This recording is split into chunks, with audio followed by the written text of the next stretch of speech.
Hello, Psych2Go viewers. This is Michelle Rivas, and I'm the host of Psychology Roundtable.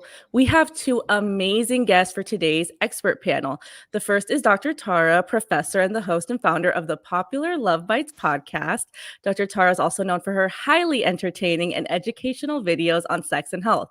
Our next guest is sex and relationship coach Cailtin V. Cailtin is the host of her own amazing YouTube channel, which has garnered over 600,000 subscribers. Cailtin also has her own show, Good Sex, on Discovery Plus, where she helps people achieve their best sex life. A big welcome to both of you. Thank you so much for being here today. Thank you for having us. Hello. Yes, thank you for having us. Absolutely. And so, can both of you tell us a little bit about yourselves and your background, starting with Dr. Tara? Hi, everybody. I'm so excited to be here with Michelle and Cailtin. Cailtin, I love your YouTube channel. I'm Dr. Tara, and I wear three hats. First, I am a tenured professor of sexual communication at Cal State University, Fullerton. So I teach college students how to have better sex in academic terms. No instructional videos yet. Not yet. My second hat is I am a coach, so I'm a sex and relationship coach here in downtown Los Angeles. And my third hat is a sex positive social media influencer. I have 2 million followers on TikTok. I really enjoy putting out short form content and normalize sex positivity. Same here as my panelist. Awesome. And then Cailtin? I started off as a researcher, so I was a sexual health researcher. I was working on a doctorate in public health, and I actually left that to pursue coaching full time. So even as I was working in research, I was always leading groups at night, like LGBTQ or youth groups, or I was the in-house educator for a non-monogamous and polyamorous community, and that is what I lived for. I really lived for helping people in a one-on-one or in a group setting to have the best sex possible, to enjoy this thing that I feel is so foundational to who we are as human beings. And I feel that when our sex life feels like it's full and abundant and pleasurable and flowing and easeful, that the rest of our life benefits, and vice versa. And so I left that to become a coach, and I have garnered a really big following and reputation of helping men in particular to last longer in bed, to feel confident, to naturally be able to get and stay hard, and to just be great lovers. We need more of that in the world, Cailtin. Here. And I also Awesome. coach, and I also am in Los Angeles, so. Amazing. Ooh, fun. Great. And so I wanted to start with this first question for the both of you. What is sexual frustration, and what are the symptoms that someone may be experiencing it? Starting with Cailtin. Great. Well, I think sexual frustration is a very particular flavor of frustration. So we all know what it's like to get frustrated. You have a rough day at work, you can't find your keys, you're stuck in traffic behind an accident. But sexual frustration really taps into our one of our deeper natures. So just as I was saying, that sexual pleasure, really broadly defined, is part of what makes a healthy human experience. And of course, people are asexual, people are gray sexual. Not everyone's experience of sex is going to be the same. But for the majority of folks who I work with, having a sexual expression is just as important as eating nutritious food, getting good sleep, living in an environment that's emotionally and mentally and physically safe. And so when you are experiencing what feels like obstacles, or then those could be personal obstacles, like I'm depressed and I don't feel like having sex, or relationship obstacles, say you're in a marriage or something with somebody who doesn't share the same desire for sex as you do. They could be obstacles that occur on many different levels. But when you're experiencing that there are things that are in the way of your erotic expression, whatever that looks like, and that could be a physical injury that prevents you from masturbating as much as it could be a relationship injury or being single when you don't want to be. the experience of sexual frustration really touches on a very deep part of us. And just the same way that maybe you can identify with having been hangry, when you haven't Yep. eaten, you're just like you feel so nasty. You're like, I don't even know myself. Why am I being so mean? I think sexual frustration occurs on kind of in a similar way, on a similar level. Awesome. And then Dr. Tara, how would you define it? Like, what are some symptoms that you've noticed maybe in clients of sexual frustration? I think sexual frustration has been studied in like three different factors. Whether you're frustrated that there is a discrepancy between the sex life that you desire and the sex life that you have now, or frustration within the realm of sexual dysfunction of different kinds. And we know there are many different types of sexual dysfunctions. And then the third type would be the frustration that is relational. So it stems from the relationship or lack thereof. So for me, when I think of sexual frustration, I think it affects every part of life. So when you're asking like what are some of the symptoms, I think it could show up in any part of life. I know when I was sexually frustrated, it showed up to me, as a friend, as a sister, as a professor, as a lover. So it doesn't just affect your performance in bed or your sex life in general. It affects like every part of your life, as Caitlin was saying.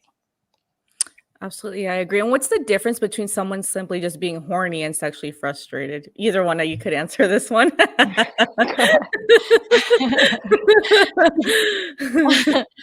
um uh, Mm, yeah, so I think it lives in two different realms. Like it's Yeah. two separate concepts. Horny or having high sexual desire level versus experiencing frustration can actually happen at the same time. Like you can mhm. be a horny person and frustrated, but you can also be horny and not frustrated. So it's two different things. What about you, Caitlin? How would you distinguish the difference between the two? I think that horniness is both a part of sexual satisfaction for a lot of folks and sexual frustration. So I would describe horniness as like the impulse, the urge, the desire. And, sexual frustration is when you feel like that impulse or desire can't be satisfied. Oh, wow, like, you feel like there's something that's, like, stop I don't know. How would you explain define that, like, you just can't have a good sex life? Is that kind of what sexual frustration is? Someone feeling like I they think can't? I think it's important that we note that it's feeling like you can't, because I Mhm, personally believe that the mhm, only thing that is standing between you and at least a degree of sexual satisfaction is creativity. Mhm. Okay, so you don't have a partner. Okay, so you have a physical injury, or some sort of disability that prevents you from having maybe like the kind of sex that you want to be having. But that is not the end all be all. Like, part of what mhm. my job is, and what Dr. Tara's job, and coaches in general, and therapists as well, is to help people to understand that the kind of sex that they want to have and the experiences and sensations that they want to have are available to them with some, like I said, creativity. So, for example, maybe someone is experiencing sexual frustration because they really want to have partnered sex. They want to have sex with another person, but they just, it's not working out that way. There's Yeah. not a person around available. I certainly have gone through time periods like this in my life, especially when I was like in my early 20s, and I'd like be home from college and I'd be like just horny, and like there's just nobody around. I don't want to sleep with someone from my high school. I miss my college hookup or something Right. like that, right? Well, Mhm. in instances like that, it is really, in my opinion, often about creating a great sex life with oneself. Right? This is Yeah. something that I preach a lot in my courses and to my clients and on my YouTube channel. So I may be frustrated when it comes to partnered sex, but that doesn't mean that I have to just live my life as a sexually frustrated person. I can let go of some of that steam. I can attend to some of that horniness with solo play, or with video sex or phone sex with someone from maybe college at that time, or something like that, right? Yeah. Like, it's really just about like getting to a place where we have an open-mindedness around it enough to say that there's more than one way to scratch this itch. Yeah, I agree with that. So would you say like sexual frustration is more of a state of mind than like more of a negative mindset more than anything else? Hmm. That is a great question. I think it is. I think that is certainly a big part of it. And I Mhm. think a big part of getting out of sexual frustration is deciding that we can. And that is a mindset shift. Yeah. Yeah. And then Dr. Tara, how do you feel about that? Would you say that sexual frustration, one of the causes may be just a negative outlook or mindset? Yeah, I mean, a negative mindset towards anything will stop you from having a successful Mhm. life. Yep. A negative attitude towards work, towards friends, towards family, towards sex can stop you from having the kind of life that you want. So 100%, I agree. I think that a lot of it is a negative mindset, or perhaps also a lack of growth mindset. Really, just Yep. you Mhm. don't believe that it can change and improve. Like, you Mhm. truly think it cannot be any better. um in positive psychology, we know that like growth mindset is everything. It's Yep. Mhm. everything. And the happiest people, the most connected people, the people that have the best sex life, as they claim, all tend to have growth mindset. Definitely, I agree with that, and I think that connects back to mental health too, so practicing that is important. And so going into, like, having a more positive perspective, starting with Caitlin, what are some strategies that you recommend that would help reduce sexual frustration, or, like, what advice would you have? I think take it all the way back to the drawing board. Right. So what I mean by that is, and this is part of that mindset work, it begins by letting go of the idea that you have the only answer or the only way that you can be satisfied is this particular thing. Right? Which is not to diminish any of your fantasies. Over the course of your life, I hope that you hang on to all of those fantasies and that you get all of them met or something even better, right?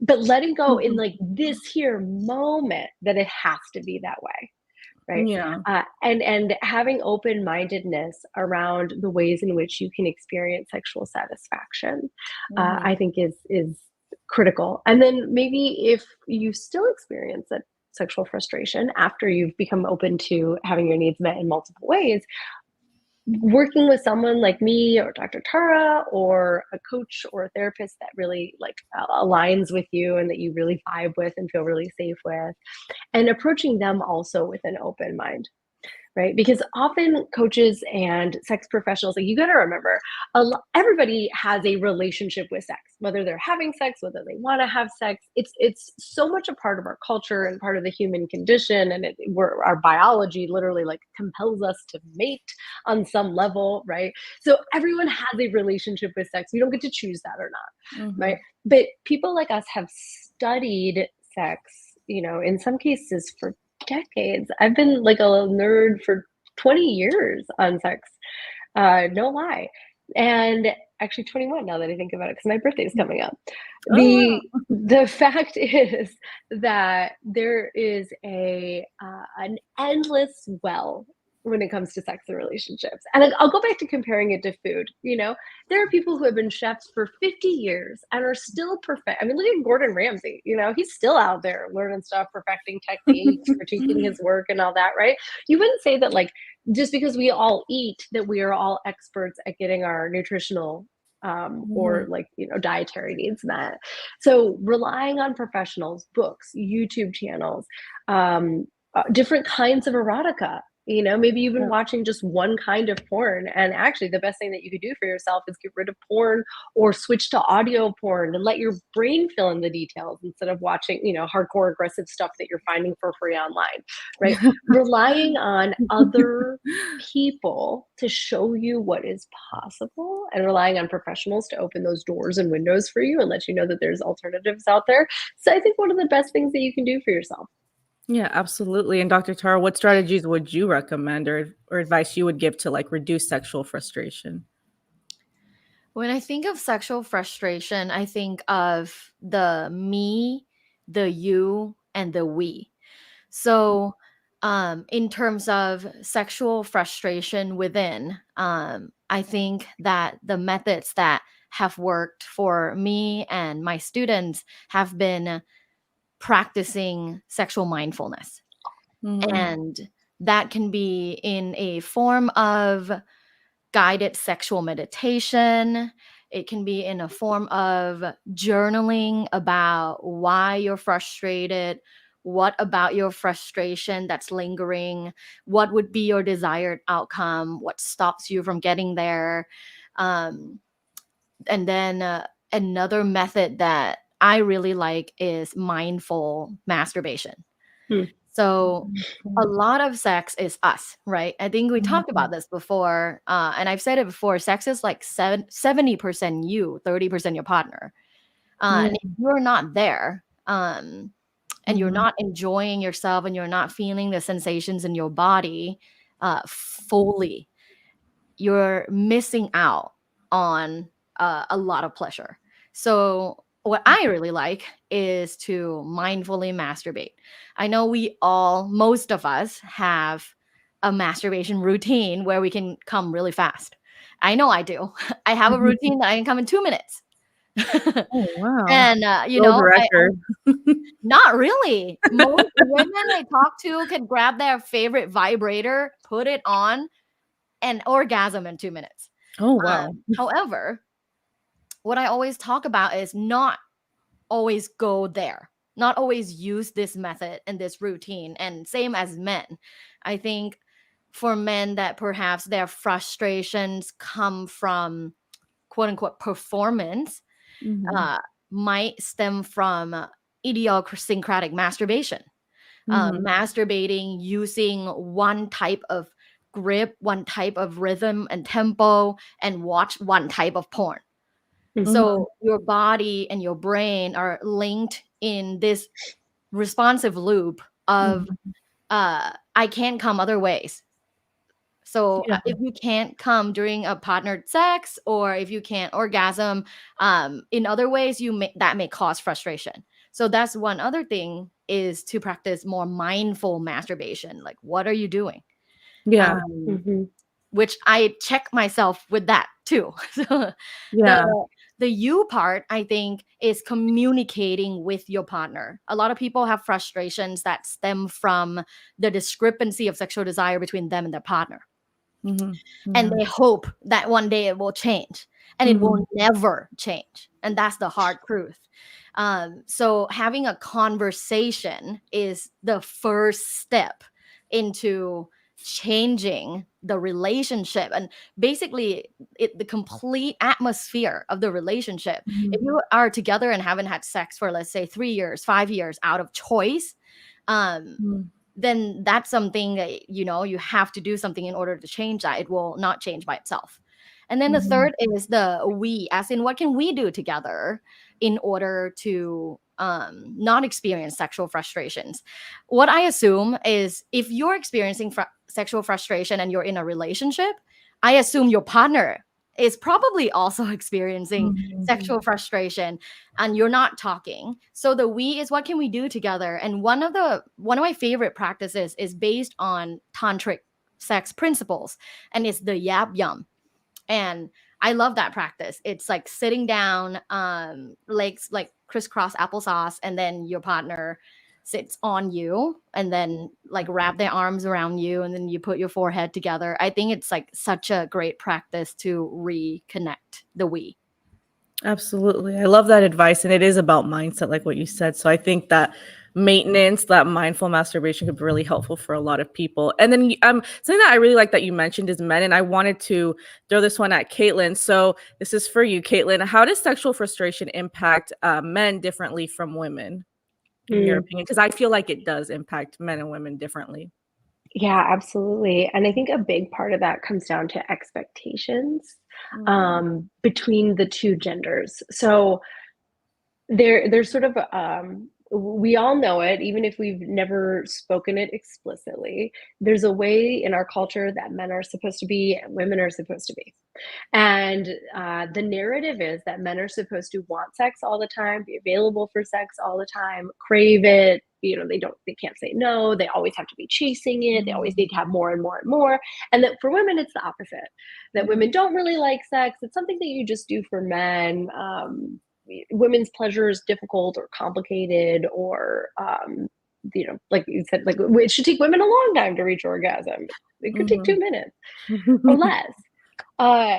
And so I think that sexual frustration hits us very differently. And I don't mean to downplay. A lot of men experience that they have higher libidos than their partners. There's no joke about that, and that's independent of just the gendered scripts. There's a lot of different potential reasons for that. But I think the truth is that if we could drop those gendered expectations, we would see that women actually do desire sex more than our story tells us, and men desire sex potentially a lot less than our desire tells us, or a lot different than how our story goes, right? One of the things that I teach and methodologies that I'm certified in is the erotic blueprints. I think we talked about this when I was on before. It's basically the idea that there are at least five different blueprints or roadmaps to turn on to arousal. And only one of them is the sexual blueprint, meaning a focus on genitals, on orgasms, on naked bodies. There's also an energetic blueprint, a sensual blueprint, a kinky blueprint, a shapeshifter blueprint. And so all of us, especially men, are taught that sex exists only in this one particular way, and it's the sexual blueprint. If you're not turned on by naked bodies and genitals and porn, then there is something wrong with you, right? But we don't acknowledge that there are other ways that we might get turned on. We might get turned on by our five senses, like Dr. Char was saying, yabium, that's more of an energetic connection between two people. Some people are really turned on by tease and the lack of direct touch and just the chase and not the actual action itself. Some people are turned on by that taboo and whips and chains, or being called bad names in bed, or playing fantasies of doctor and nurse, or student and teacher, right? Or like Thor and Zelda. I mean, it could be way less stereotypical, it could be Caesar and Cleopatra. But the point is that when we're taught that there's a right way and a right amount and a right level of desire when it comes to sex, and men and women are taught very different things when it comes to those things. And this is, of course, not even touching on the entire slut shaming or the Madonna whore complex, is essentially that women are conditioned that if they have sex, want sex, desire sex, enjoy sex, that they're sluts, that there's something wrong with them. And men are taught that women fall into one of two categories. And we're only talking about heterosexual couples right here, but that women are either the Madonna and they're sexually untouchable wife material, or they're the whore. They are meant to just have sex and they're not worthy of a relationship. There's nothing in between. I mean, we really have set ourselves up so that it isn't any wonder that we're all experiencing some degree of sexual frustration. Like, of course we are, because we're not taught to really think about what it is that we as an individual want, what it is that really turns us on. And so the point about mindfulness and bringing mindfulness into our bedrooms, both as solo practitioners and with our partners, part of what that allows us is the opportunity to slow down enough to say, you know what, this kind of sex really isn't what gets me going. And maybe something that looks a little bit different than what I've been taught would be way more pleasurable for me. Yeah, so like having open conversations and destigmatizing it, which is something we talked about because it's a problem when it comes to sex, the stigma. Yeah, and like we were saying, like journaling, free writing, opening yourselves up to other forms of content, seeing what other people are into with an open mind and going, oh, that's an option? That's hot to me. I like that. Like, that might be all you need to actually alleviate your sexual frustration. You might be frustrated because you were trying to make someone else's sex life and someone else's fantasies into your own. Yeah, exactly. I agree with that. Mindfulness. And so that brings me to my next and last question before we get to the audience segment. I just want to know, can masturbation improve a person's and porn improve a person's overall sexual health, or does it make the problem worse? So I'll just start with Dr. Tara. How do you feel about masturbation and porn as coping strategies for sexual frustration?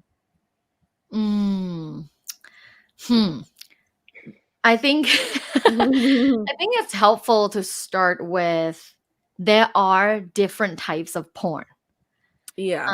So when I say porn, And if I say porn can be good for you, I'm not talking about the kind of porn that someone that's watching this video is watching. Yeah, So, exactly. can mindful masturbation and mindful consumption of ethical porn be helpful? I would say yes. And Uh, there's such thing as ethical porn? yes. What is ethical porn? Just in a nutshell.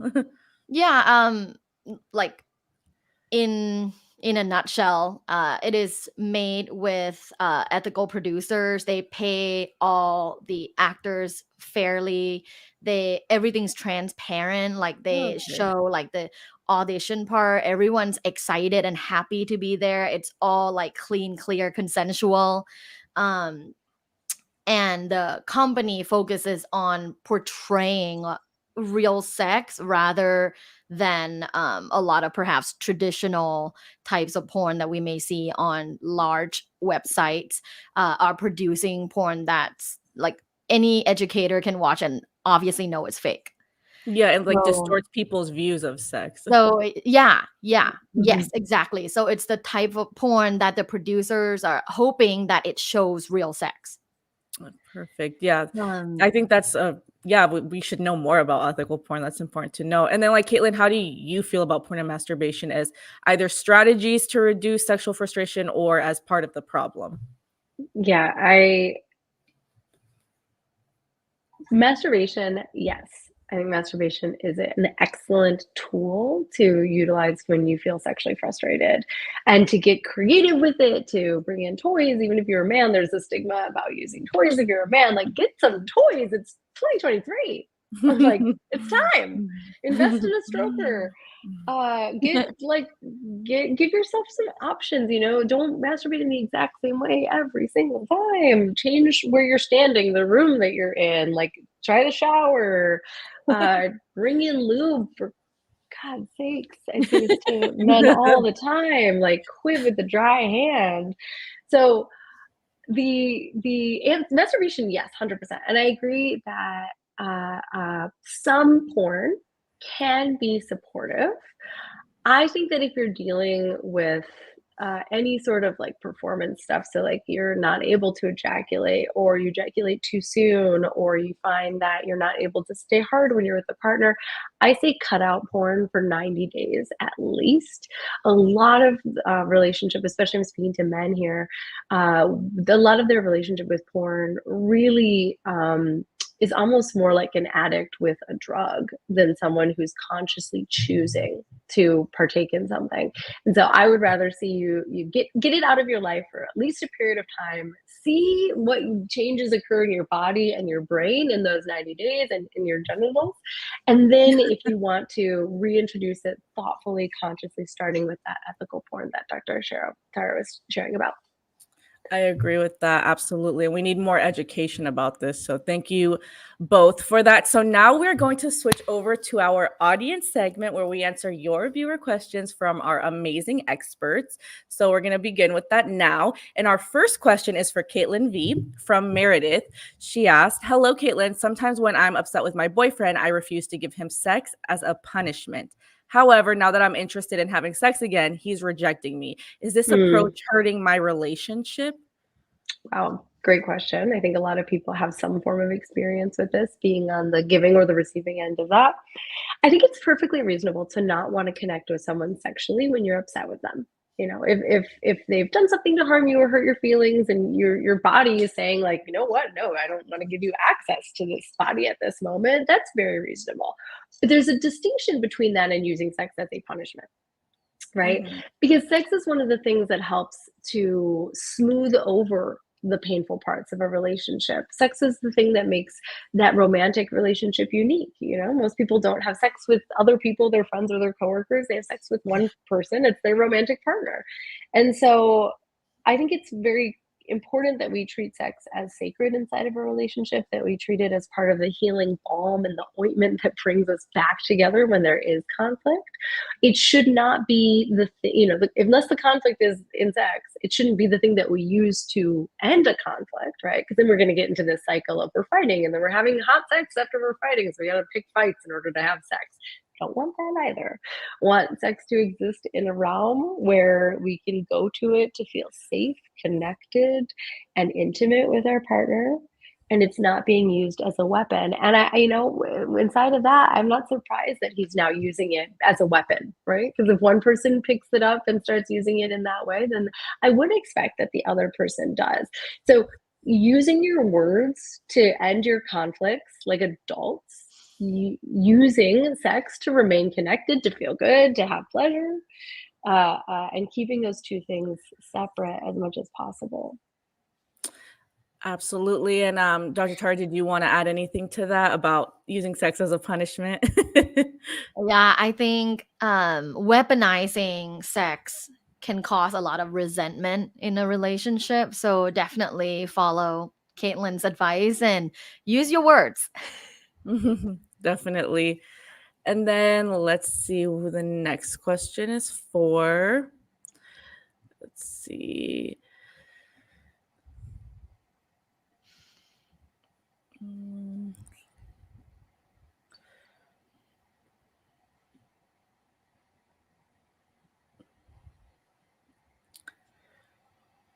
The chat has been really lit. Y'all Yeah, are, it has been. I'm like, it's been all over. It's been all over How the do you map. see it? yeah, I see. Oh, you can't see the chat? No. Where do you Click see on it? Where do you comments look at in the the chat? stream yard. Click on comments. Someone said, Oh. is weaponizing sex technically a form of biological warfare? I I mean, just thought that was funny. I mean, yeah, it's a war crime. um, so this isn't a question, but I think this comment is interesting. Interesting. I wanted your take on it. Christian Ramirez commented, sex should be used as a reward for hard work and being there for your significant other when times go from bad to worse. How do you guys feel about that? Starting with Dr. Tara. sex should be used as a reward for hard work and being there for your significant other when times go. I don't think I'm understanding this question or the statement per se. Is sex rewarding? Yeah. It can be. Good sex is rewarding. Yeah. However, I think Yeah. like attaching it to, I'm not sure what hard work and being there when times goes from bad to worse like actually means. Like as a form of Yeah. support. I Kind of like, mean, what did you want to add, Caitlin? Sorry. I think that this is very similar to sex being used as a weapon. What we have in common between both of these perspectives is sex being used as something that's not sexual, right? As something that's not intimacy, as something that's not connection, right? In both instances, they are you're commodifying sex. In both instances, it becomes a transaction. Like you did something good or you did something bad. So you're having sex or you're not having sex. Sex should exist outside of that. Leave the rewards for like going out to dinner and buying jewelry or something along those lines. Mm-hmm. And so thank you for that, Caitlin. And then this next question I think is really interesting because there are some research studies that have been brought up in the news about this. So I Love Pugs 99 asked, why is Gen Z having less sex than previous generations? I also love pucks. One of my favorite dogs ever. In terms of the research on Gen Z, I think there are two different explanations. Like when we look at quantitative research, like big sample size, and we're seeing like, oh wow, like Gen Z's reporting having less sexual encounters than previous generations. Without like explanation of the data, I think there's two main reasons. Like one, it could be that because Gen Z grew up with like so much almost like bad examples of how their parents perhaps weaponize sex, and then maybe they fight, maybe they get a divorce, maybe there's a lot of like tumultuous relationships that it's hard for Gen Zs to almost like find good role models when it comes to healthy, stable relationships. So one reason could be that they want to wait until there's a more, suitable, compatible, mindful partner before engaging in sex with that person. Another reason that I can think of that contributes this could also be attached to like mental health, um like the interest in mental health in Gen Z since young age. I'm an older millennial, so when I was young, no one talked about mental health. So it's, to me, it's rather like a newer thing where all my Gen Z students are very, very informed about. So perhaps like, trying to maintain like good mental health could also mean not engaging in the type of sex that could be like psychologically damaging. So that's like the two main trends that I can see. Absolutely. And what trends do you see, Caitlin? Like, why do you feel like it?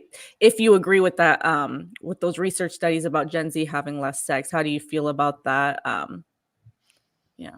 Yeah, I completely agree with what Dr. Tara said. I think it's a combination of there's a lot of fear in addition to a lack of healthy modeling of what's possible and what a healthy sex life looks like. I think that what I hear from people is that they're just afraid of having physical consequences, contracting an STI. They don't want to take the sort of risks that are involved in maybe having like hookups. I think that I'm also an older millennial, and I think our generation really glorified hooking up. And that maybe today we're having a very different conversation about what casual sex looks like. And I think that when it comes to people who are just coming into adulthood right now, so much of their communication is mediated digitally compared to, I grew up there. I didn't have a cell phone until I was in high school. I didn't have a smartphone until I was in college. Like today, kids have smartphones before they hit puberty. So their relationship with other with other people and with their peers is often mediated by technology, and that impacts all forms of communication and all forms of relating, including sexuality. Absolutely. And then I like this next question by Spiel Moz. I hope I'm not butchering your name. They ask, can there be such thing as too much sex in a relationship? And I'll start with Dr. Tara. How do you feel about that? Oh my gosh, I just read an article about, was it Scottie Pippen and Larson Pippen, his Yes, I just read wife, about that this morning. that That's they so funny. they have sex 4 times a day for the last 20 years or something like that, right? Yeah. Yeah, Like, is it that's exactly what I read, and is that healthy? yeah, okay, sorry, I gotta fact check. Caitlin, you wanna No, go first? that's exactly what they said, Yeah. yeah. That's exactly what Larsa said, yeah. Okay. Yeah, Caitlin's like, "What?" yeah. I wasn't Scottie Pippen part of the Chicago Bulls? Yeah, he's a famous Like the basketball dream player. team with Michael Jordan? Okay, Yeah, yeah, I wanna make sure I'm thinking of the right person. That's really and then intentional. Larsa's Kim Kardashian's, like, best friend. Yeah, Was, Scottie Pippen's wife? best friend, she was her best friend. okay, so Got she it? said, "I was married for 23 years. I've always had sex, like, 4 times a night." So, do you feel like that's healthy? Do you want me to speak to Want to My go okay, first? my first thought is it depends. Like, Yeah. if their, like, physicality and, their, mental well-being and sexual well-being is there, and doing that is great for them, I think it's to each their own. Mhm. It's easy to like judge other people and like how they have sex or what their sex life is, but we don't know like what's behind the scene. So if they're happy about it, like, cool. That would be my first Yeah. answer. Yeah. However, being a woman Yeah. who, hasn't even had kids yet, like, I'm thinking, is it that she tried to do it as much as possible to appease the relationship? That would be something that I wonder, is like, was she enjoying it, or was it more like, Yes. I want my husband to be sexually fulfilled? Exactly, because I don't think that more sex necessarily means that you're happy and that you aren't sexually frustrated. There are many people who are having sex regularly that could still be sexually frustrated Right. for It's whatever definitely reason. quality over quantity thing. Yeah. I Exactly. mean, And you then can have a ton of sex that you Mhm. don't enjoy, and that would be Yes. very sexually frustrating. Yeah, Uh-huh. I think Yeah. there's with anything when it comes to sex, there's sort of a bell curve average most of the Mhm. time, right? So with preferences, and that includes 4 times a night. So on one end of the bell curve, we're gonna have people who have sex 4 times in their life, or maybe 4 times in a year, and then you're gonna have probably what would be like more of an average, like what average of what people desire, which is maybe sex like 3 times a week to 4 times a month, something like that. And then on the extreme end, something like 4 times a day, right? So what each individual person preferences and what each individual desires is going to fall somewhere on that bell curve, and hopefully they've done the thinking to say, this is what works best for me, this is what I want, this is what my body can handle, this is what my relationship can handle. But to Spielmaus's question, there can absolutely be too much sex in a relationship. And again, what I would point to is the exact same thing we were talking about earlier, which is when we're using sex to take the place of something else. And that could be good communication, that could be quality time. Uh, More than likely, it's something to do with like we're replacing sex with coping, or we're making sex into a coping mechanism. So there can be too much Exactly. drinking in a relationship too, right? Some people can have a couple cocktails a week and it's fine. Some people turn to alcohol to solve every problem, and alcohol is not a problem solver, right? Sex is very much the same. So whether we're using sex as a weapon or using sex as a reward, or for those folks who maybe lack the communication or the capacity to really talk through their problems or problem solve together or ameliorate conflict with help from a therapist or something like that. A lot of people just turn to sex. They're mad at each other, so they have sex. They got into a Yeah. fight, so they have sex. They had a rough day and they don't want to do the work of figuring out how they really feel and talking about it, so they have sex. Yes. That in that instance, that is too much. It's too much, but it's too much because it's just using sex as something that it can't actually do, which is solve your problems. Yeah, absolutely. I agree with that. And that puts it into a different perspective because everyone assumes that sexual frustration is having no sex or it's being an incel, which someone asked something about that. And so I wanted to segue into that. Mhm. Caitlin, I wanted to have you address this question since you work primarily with men. How do you feel about incel culture? And do you feel that there's something that can be done about it since a lot of people say incel culture is men who are sexually frustrated? Yeah. So incel refers to involuntary celibate. This is someone who would like to be having sex, but is celibate. In other terms, not having sex against their will, and they would prefer to be having it with Mhm. another person. I think is a really important distinction, like not solo. Yes. The Mhm. interesting thing about people who identify as incels is that by identifying along those terms, you're actually already sort of saying that you've thrown in the towel and given up, Yes. right? You start identifying. We talked about mindset earlier. You get into a mindset of, this is the way that things are for me. I am stuck not having sex. I am an involuntary celibate. And once you hang that sort of flag outside of your door, once you are wearing that name tag, it can be very difficult to get out of it. So Mhm. I would say for anyone who's watching this, if you sort of identify as an incel, maybe let that self identity go and identify as someone who is working on having the kind of sex life that they desire. Identify as someone who's sexually frustrated, but don't lock yourself in the incel box, because a lot of the sort of incel culture, just to come back to your question, is a little self-pitying, or a lot of self-pitying. You know, Yeah. it's a lot of victimy. I'm like, woe is me, I'm entitled to sex, but I'm not having it. No, don't get me wrong, I spend all day every day helping people have better sex and enjoy sex more, and access the best sex that they're capable of having. And I don't mean to downplay how frustrating and how upsetting that is, especially to heterosexual men who feel like the odds are stacked against them. They have this idea that only 20% of guys on the dating apps and out in the world are getting laid, and they feel really helpless. And that is not a great state for a human being to feel. to be stuck in.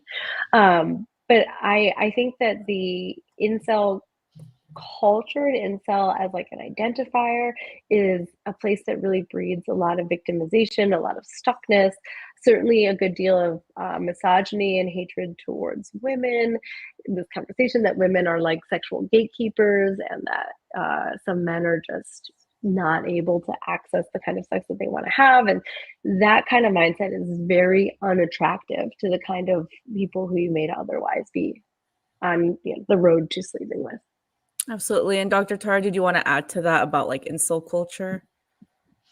I think what Caitlin said is very on point. And when she said that there's a lot of feeling of like the opposite of being hopeful, like hopeless and basically not feeling like the situation can change. This loops back to what we talked about earlier in this session of instead try to adopt a growth mindset that you can change and improve and have the most fulfilling life that you want. And if you are in that box, then either take the box with you or get out of that box, right? So get out of that box and approach how you approach sex and relationship. Approach it in a way that you think of like how you can become, the better you that you desire to be. I think of that for myself, as like a professor. How can I become the professor that I admire when I went to college? That's As a amazing. wife, how can I be similar to my mother, who is my idol, right? Like as a sexual partner or a lover, I don't necessarily have an idol for a sexual partner, but I definitely think about like, what is sexual well-being for me and how can I like go towards that. So I highly recommend, if you're in that box right now, try and get out of it and go towards your goals. Yeah, just go for it. Just do it, right? Just do it. And so that concludes our audience segment. And so I have one last question for both of you. And I think this is very important since we're on Psych to Go. In what ways do you both believe that sex is good for a person's mental health and well-being? I'll start with Caitlin. Yeah. So full circle. I think that, like I said earlier, great sleep, breathing clean air, living in an environment where you feel physically safe, eating nutritious food that's a good fit for your body, these are all major contributors to our mental health. I think often we put these things in different buckets. Food's over here, sleep is over here, sex is over there, right? And mental health somewhere in the middle. But the truth is that we're a system. We're a complicated system. We have our physical body, we have our biochemistry, we have our emotional body, our mental, and our spiritual body as well. And sex plays a role in every single one of those. So when this is not to be don't listen to this and think like, well, I'm in big trouble then because I'm sexually frustrated. So how can I experience good health across the board, good mental health? It's like a bicycle. We're constantly moving forward, making sure that we have good nutrition. Just because you ate yesterday doesn't mean you don't have to eat tomorrow. Right. And just because you didn't have the kind of sex that you wanted to have yesterday doesn't mean that you can't feel sexually fulfilled tomorrow. And I think my last piece of advice for the folks listening is be aware of what belief or story do you have to give up in order to enjoy a great sex life and a great and easeful mental health experience as well. Absolutely. Thank you so much for that, Caitlin. And then Dr. Tara, how would you answer that question? How do you feel that sex is good for a person's mental health and well-being?